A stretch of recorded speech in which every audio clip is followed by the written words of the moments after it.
URC round number 16, folks. Just 2 rounds to go. Leinster have suffered just their second ever loss of the season. Pretty good week for the South African sides. They won them all.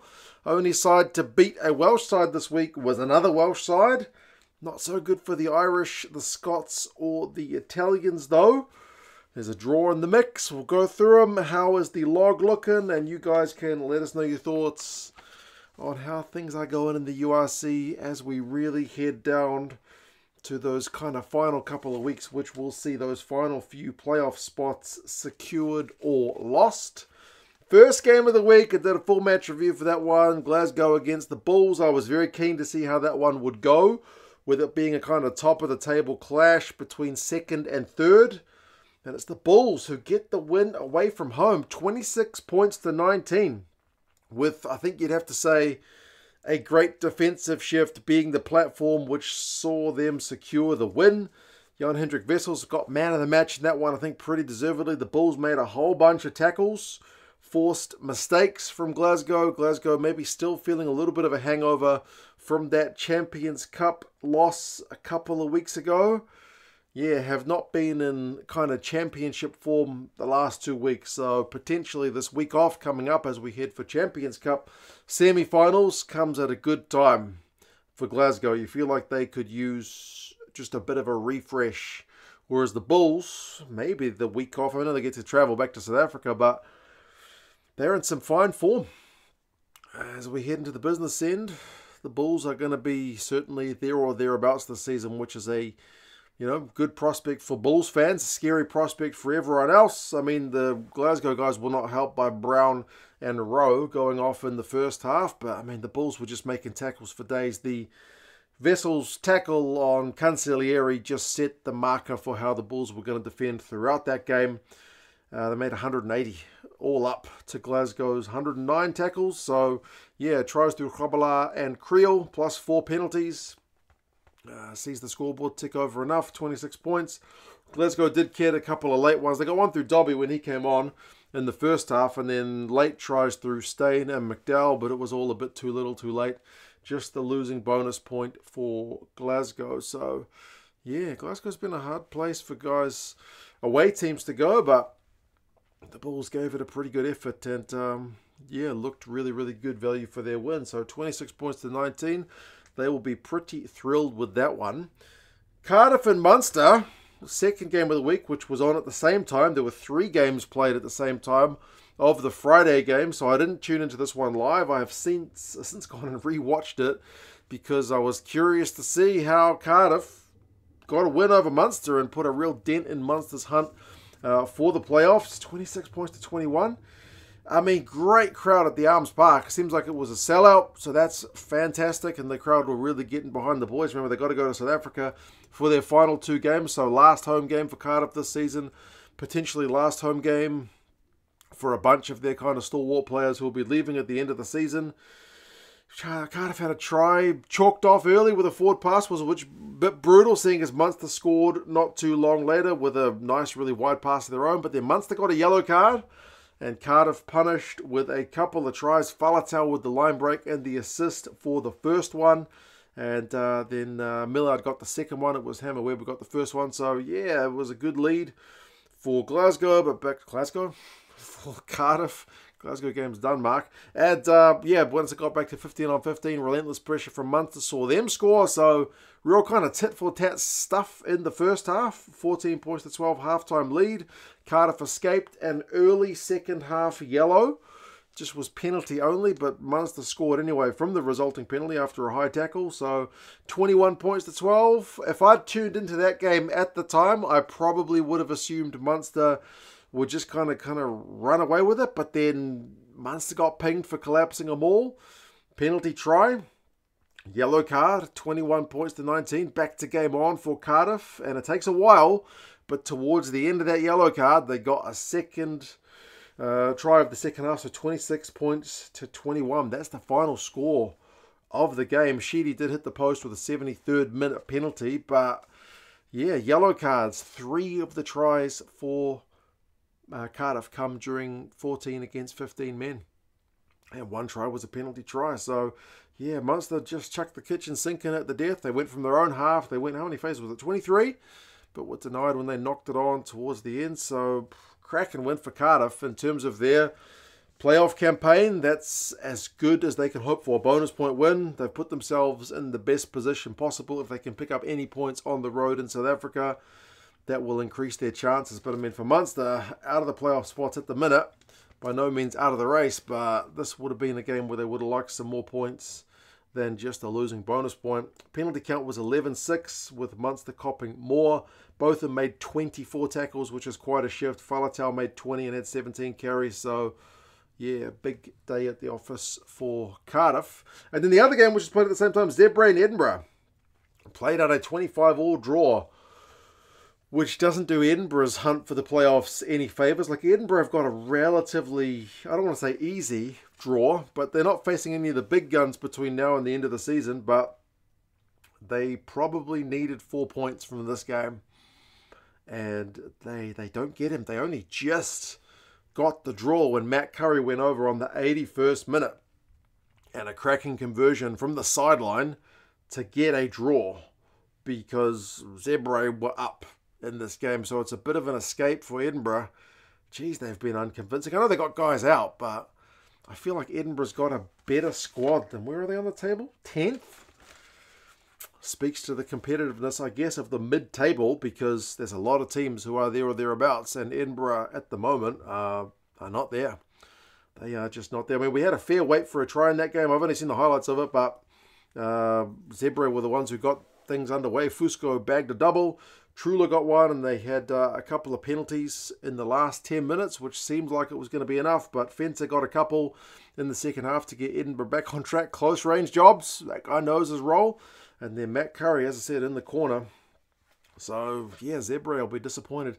I mean, it's another couple of points for them this season.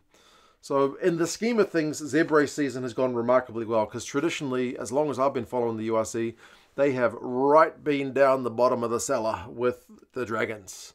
But they are much closer to the kind of chasing pack.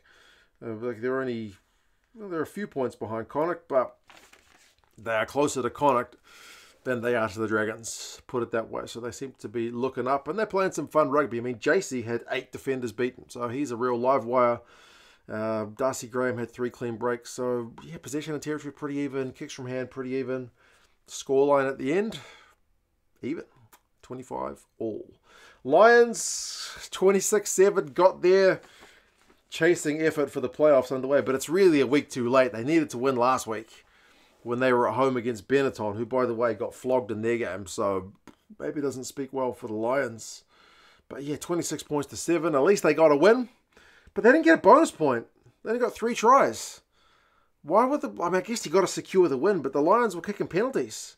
Kate Voliter's got a huge boot on him, so they were making the most of that, but just the 3 tries. I know they had one chalked off. Edwil van der Merwe got his first one chalked off. He did get one at the death, but I would have thought this is a game where you chase the bonus point for days. Connacht only managed 1 try late on.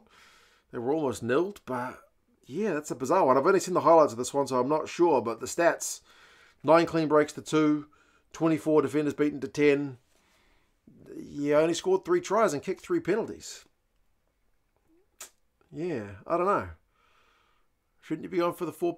I mean, the Lions are on 35 points, so maybe, as I said, secure the win first. Maybe I'm overthinking it, but it feels like with the mid-table as tight as it was and the Lions genuinely needing every point they can get, I would have thought that's one where you chase the 4th try, but not to be for the Lions in that one. But sure enough, it's a win, and they look pretty convincing. They played some pretty fun rugby, and Edwil van der Merwe is going to be a big miss when he leaves at the end of the season. One team who did get the bonus point was the Ospreys, 57 points to 24. What is up with the Dragons? The Dragons love scoring first. I haven't had the stats on it, but I feel like the Dragons score first a lot. And the Dragons love scoring 3 tries. They always walk away with just enough to not get any points out of the games. 24 points on the board, 3 tries. So not close enough for a bonus point for 4 tries, and not close enough to the 57 the Ospreys scored for a losing bonus point. So the Dragons went ahead 10-0. But then the Ospreys just open a can of tries on them. Spencer, Lake, Warren, Giles got a couple. Dan Edwards got a couple. Hardy, Morgan Williams, a bunch of tries for the Ospreys. So they really, really put on a show. And it was the backs, it was the maul, it was the forwards, it was a bit of everything. Some silky skills from the Ospreys, guys. Really, really pleasing to see. Clean breaks was 10-2 in that game. Defenders beaten 24-17. So not that different from the Lions numbers. But the Ospreys scored a ton more points, a heap more tries. I mean, they didn't even show in the highlights the Morgan Morse massive break from his own halfway up the field, which didn't end in a try, but Giles got one from the kind of resulting play anyway. But yeah, the Ospreys were cutting loose at times. Keelan Giles had 144 run meters. Yeah, electric stuff. Morse had 96, a bunch of them in that kind of one break that he managed. But it's a bit more misery on the Dragons, guys. It'd be nice to see them pick up a point every now and again. Just get that fourth try. Just get a losing bonus point. But 57-24. Dragons, the only Welsh side to lose this week. That's at least a bit of good news for Welsh rugby. Stormers and Benetton, that's an even worse result for Benetton than it was for the Dragons in their game. Stormers maybe look like a bit of a dark horse, don't they? They could be coming right at the right time. The way Sasha Feinberg and Gomazulu is playing, he's going to cause anybody problems. Dude finishes with a try, 2 try assists, a drop goal, a heap of good stats. Guys on a fire. Really, really, really pleasing. I mean, that's not a great look for Benetton. They were down 30 points to 0 at halftime. There's 3 yellow cards in this game, 2 to the Stormers, 1 to Benetton. There's a fair bit of turnovers conceded, so it wasn't the cleanest game, but man, you can forgive a bit of drop ball when you get to see Sasha doing his thing for the Stormers.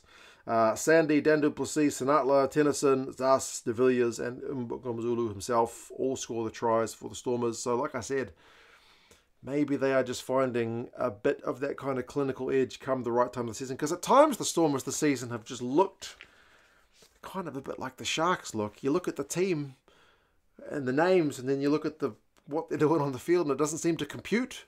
Maybe the Stormers are finding some of that. If the Sharks can do the same, then both those sides will be really dangerous come the knockout stage. But yeah, the Stormers are looking pretty sharp. I mean, they were by no means flawless last week. They conceded a heap of points, which they didn't do this week, which is at least pleasing. Umaga got the only points of the game for Benetton when he got a try. But yeah, defenders beaten 27-15. Benetton's tackle percentage was at 75, which is not great. That's a whole heap of missed tackles. But as I said, the Stormers doing their thing. So yeah, with 2 home games to go, they are going to be pushing for as high as they can go on the table. Then we get a bit of a surprise package result. The Scarlets inflicting Leinster's only 2nd loss of the season. Obviously, Leinster have got a Champions Cup semi-final coming up this next weekend. So they changed their lineup. But still, credit to the Scarlets, man. They went ahead early in this game. Like, I watched this one back in full because it's not every day in the URC you see Leinster lose. Not that I particularly want to see Leinster lose, but hey, everybody likes to see the underdog, the kind of David and Goliath thing. So for the Scarlets campaign, really important game. No one was giving them a chance, and it's a bonus point win as well. Nobody was predicting that, even with Leinster's changed lineup. I mean, Scarlets missed an early penalty, which was a little bit ominous, but they followed that up with a try. Plumtree, who had a bit of a storming game, had the line break, and then Gareth Davis with the support line for the try. So 7 points to 0. Cross kick for Tom Rogers got the 2nd one. It was a sweet finish after a bunch of Scarlets pressure, to be fair. So we had at one point it was like a 15-3 lead for the Scarlets guys. But then Leinster had a knack of kind of scoring after the Scarlets scored. So it's kind of lucky for the Scarlets they scored 2 early tries, because Leinster kept trying to peg them back, but couldn't quite get a lead. Like Costello got charged down, which led to Osborne's try. Leinster playing out of their own half before halftime saw Plumtree get an intercept, which made it 22-10, but then Leinster got a try after a turner line break, and Manga was able to finish it, so 22 points to 15. So it was hit back after the Scarlets score just to keep the game within touching distance. But the Scarlets at halftime had 58% possession and 54% territory, so they were looking decent value for their lead. Second half, scrum, set play, Blair Murray with the line break, and then Roberts with the support line. Made it 29-15. That's the bonus point, which, as I said, not many people would have been predicting. But again, Leinster hit back, Cohane, so we got 29-22. Scarlets didn't really land the killer blow, but they managed to get a penalty and then a late penalty to make it 35-22. Leinster did get one try denied for kind of crawling along the ground. Otherwise, yeah, it's a great win for the Scarlets. Dwayne Peel had a genuine smile on his dial come the end of that game, so fantastic stuff. And I know it's not Leinster's strongest team, but still, that Leinster team had Frawley, Jamie Osborne, Jimmy O'Brien, Ross Byrne, Cian Healy, Ronan Kelleher, Thomas Clarkson, Ryan Baird, Will Connors, all starting. So these are either current or former Irish internationals, so it wasn't a crap team. I think anyone who says, like, oh, well, it was only our C team or whatever is being a little bit disrespectful to the Scarlets. You've got to give them some credit for their win here. So, yeah. It's obviously not Leinster's A team, but still, it was by no means a bunch of chumps. So, yeah. Plumtree, 14 carries, 2 turnovers, 86 metres. He went off kind of late in the game, so fingers crossed he's all right. But, yeah. Does their chase for the playoffs no harm? And Leinster, it doesn't really matter, because they're going to finish top no matter what. So, yeah, that was that game. And then the final one, Ulster and the Sharks. I will admit, I set an alarm for this game because I was going to watch it live. And then as the alarm went off, I just dropped my paper. I checked the score, and it was 19-0 because I'd gotten up a bit late. And I was like, 19-0? Jeez, the Sharks are rubbish. I'm not going to bother watching it. I have to apologise, Sharks fans. You guys made a comeback from 19-0, conceding 19 unanswered points to scoring 22 unanswered points. And for Ulster's campaign, that's, like, again, not out of it, but geez, you could have used the win when you were 19-0 ahead. Jack Murphy got the first one. Postlethwaite got the second one, which was a bit of a fortuitous one with the kind of bounce of the ball, but you got to give yourself that chance. This Stockdale set up Doak for the third one. So 19-0. Nice hands for the first one, as I said. Stockdale showing that he's in cracking form. So good value, feels like, Ulster for the first one. But the Sharks, Mapimpi had one. He had another one denied. And then Emmanuel Tuka got one in the second half. Lorenzo Julius on 70 minutes. And then a penalty on 70 minutes to get them in the lead. Jason Jenkins showed some real power in the build-up to the Sharks' first one.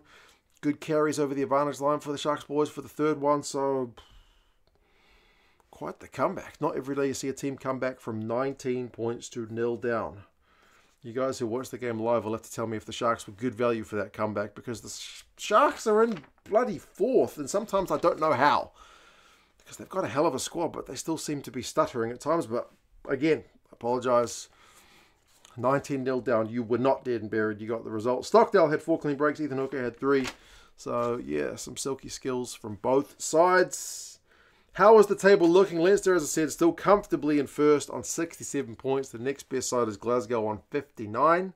So there's still night and day difference between first and second. But the Bulls are only a point behind the Sharks. Sorry, the Sharks, Glasgow in second. And the Sharks are in fourth. The Sharks are in that kind of middle ground where they're more than a win behind third, but they're more than a win ahead of fifth. So the Sharks are probably going to finish fourth.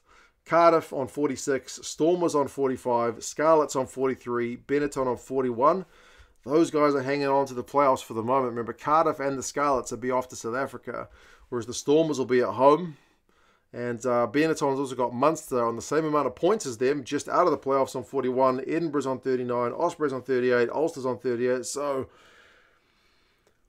there's some tasty games to come in the final 2 rounds. You feel like for the Lions and Connacht on 35, it's probably going to be a bridge too far, because they would need a miracle set of results to go their way, and they would probably need to get maximum points from their last 2. Zebre is on 29, and the Dragons are genuinely behind on 9. Penultimate round of games, we'll see the Sharks take on the Ospreys down in Durban. So the Sharks will be big-time favourites for that one. Munster and Ulster should be an absolute cracker, because both of those sides, you know, Munster on 41, Ulster on 38, just sitting outside the playoffs. Bulls and Cardiff, Cardiff are hanging on. They're on 46. So even if they lose to the Bulls, they should still be in the playoff spots. But if they lose and don't get any points from 2 weeks in a row, they may drop out. Benetton against Glasgow. Glasgow, can they recapture some form? Will be an interesting one. And Benetton will need to be shaken off that big loss that they've suffered this week. Stormers will host the Dragons. One would think that's going to be 5 points for the Stormers, who, as I said, are really coming into some form. Leinster against Zebre at home. In all likelihood, Zebre will get nothing out of that one. Connacht against Edinburgh. Neither of those sides is in good form. And then the Lions against the Scarlets. So, the Scarlets, if they can show some of the heart that they showed against Leinster, who knows? They might be able to hang on to their playoff spot just yet. But anyway, you guys let us know your thoughts on URC run number 16. It takes another break as we head into Champions Cup, and then it'll get back into action. So, should be some very tasty results with 2 rounds to go. You guys let us know your thoughts on how you reckon the top 8 is going to finalise.